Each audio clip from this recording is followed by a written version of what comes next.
السلام عليكم ورحمة الله تعالى وبركاته. أخواتي كي دايرين؟ لاباس عليكم؟ نتمنى تكونوا كاملين بخير وعلى خير.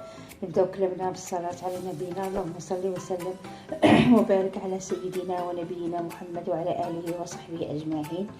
اليوم أخواتي غادي نشارك معكم واحد الوصفة رائعة للبشرة كتقلل من التجاعيد والندوب الرقيقة والهالات السوداء اللي كتكون تحت العين مع الانتفاخ اللي كيكون حتى هو داير بالعين، بواحد المكون بسيط وموجود في كل بيت ومتوفر على مدار السنة وفي كل المناطق.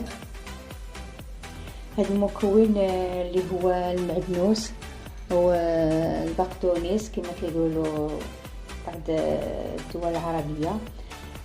عنده فوائد كما المعروف على المعدنوس، بيجي عنده واحد الفوائد كثير على الجسم، كما كيتعد بمثابة مصنع العديد من الفوائد الصحية والجمالية. اليوم غادي نشارك معكم وصفة ديال البشرة كما سبق لي قلت لكم، كتقلل من التجاعيد والخطوط الرقيقة والندوب، لأنه كيتوفر على كمية عالية من الفيتامين سي. هذا علاش كيعالج هاد الندوب الرقيقه، وبالاستعمال ديالو كذلك كنتخلصوا من الهالات السوداء اللي كتكون تحت العين بالتوفر ديالو من الفيتامين سي والكلوروفين اللي كيساعد على تفتيح المنطقه تحت العينين وكيقلل من الانتفاخ ديالها. بسم الله على بركه الله. نبداو على الطريقه ديال هاد الوصفه هذه ديال هاد الماسك. عندي هنايا قبيطه ديال المعدنوس، غادي نديرو غير شويه على حسب مده ما نديرو 3 مرات في السيمانه. كنديروها نهار بنهار، بحال دابا اليوم نديروه غدا ما نديروش، المهم 3 مرات في السيمانه ولا حتى 4.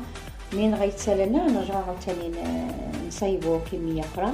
عندي هنايا قبيطه صغيره ديال المعدنوس، راني نقيتها وغسلتها.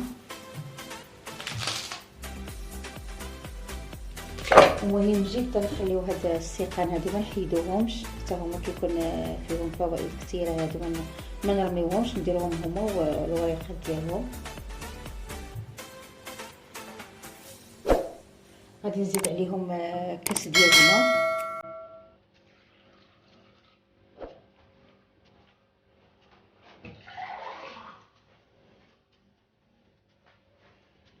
ونص كاس د الماء ونص،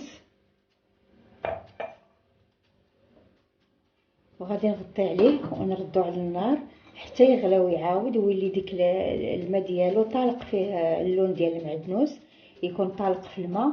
ونخليوه يبرد شويه، ماشي يبرد تماما، يبرد شويه وصافي باش يسهل علينا باش نطحنوه.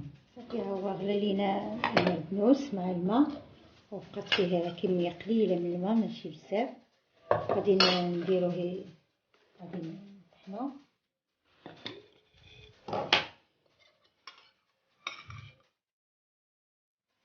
غادي نديرو كلشي، لا المعدنوس ولا الماء. منين يتطحن نرجعو نصفيوه.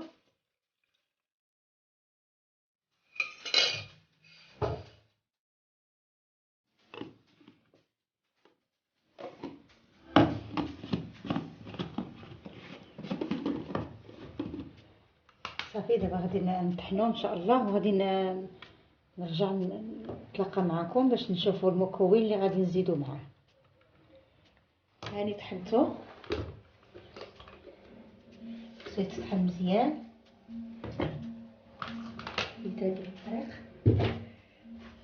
وعندي هاد الصفايه، عندي صفايه رقيقه، هذه رقيقه مزيان باش ما تهبط ليناش ديك الحبيبات اللي بقاو ديال المعدنوس، سيهبط لنا غير العصير ديالو صافي.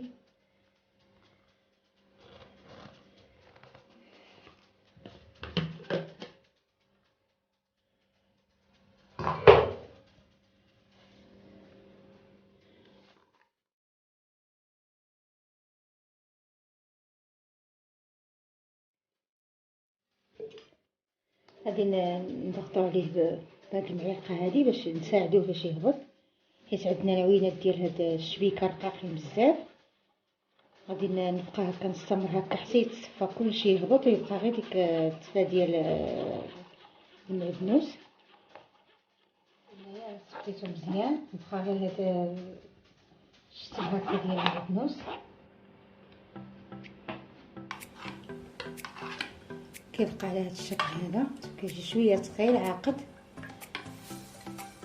غادي نزيد عليه واحد المعلقه ديال واحد المكون تا هو اللي عندهم فوائد كثيره على البشره ديالو، اللي هي نشا الذره. غادي ندير واحد المعلقه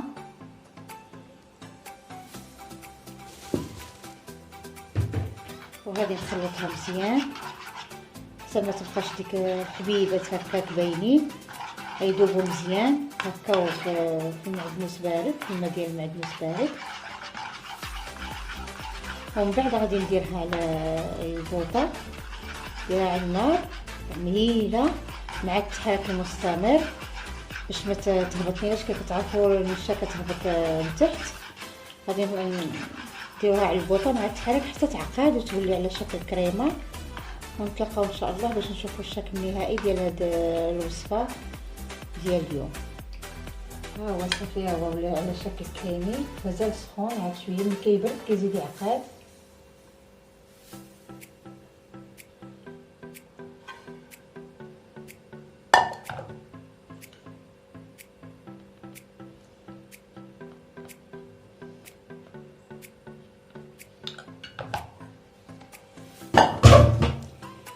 يجي على هذا الشكل هذا، مازال غادي يعقد. منين يبرد شويه غادي يزيد يعقد، ويمكن لينا نحتفظوا به في الثلاجه، نديروه في شي علبه بحال هكا ونديروها في الثلاجه، ويجلس لنا على الاقل. هذه دابا تجلس لنا على سيمانه هكا، 4 المرات الاستعمال ديالها 4 حتى 5 المرات هذه الكميه هذه. ونديروها كميه قليله باش ما يطولش لينا. هذا هو الماسك اللي شاركت معكم اليوم. تيجي على هذا الشكل كريمي، ونستعملوه على الوجه ديالنا بعد ما نغسلوه ونشفوه ونخليوه حتى ينشف على حسب الوقت، ربع ساعه ولا 10 دقائق، ولا على حسب الوقت اللي غادي ينشف فيه الوجه ديالك. غير بالنسبه منين تديروه ما تهضروش، راكم عارفين الاخوات كاع عارفين الماسكات كاملين ما خص بنادم ما يضحك ولا يهضر باش يساعد في الشد ديال البشره مزيان، وما خصوش يتهرس وحنا دايرينه. ومن بعد نغسلوه بالماء فاتر ونتبعوه بالكريمه المعتمده عندنا، ونستعملوه من 3 حتى 4 ديال المرات في الاسبوع. الا كانت الهالات السوداء او الانتفاخ حول العينين تيساعد عليها بزاف، ولا التصبغات والتجاعيد هي اللي كتكون مع جنب العينين، ولا المهم الوجه كامل كيساعد بزاف. والتجاعيد اكثر هي التجاعيد اللي كتكون مبكره، اللي كتكون بنادم صغير ولكن عنده التجاعيد في الوجه ديالو بسبب ديال البشره كتكون جافه عندها. كيحيدها بواحد الشكل رائع، وكتحسي من الاستعمال الاول كتحسي بالملمس ديال البشره ديالك ناعم. نتمنى اخواتي ينال اعجابكم هذا الماسك وتجربوه، وما تنسونيش من الدعم ديالكم باللايك والبارطاج مع الاهل والاصدقاء. والسلام عليكم ورحمه الله تعالى وبركاته. الى فيديو اخر ووصفه اخرى باذن الله.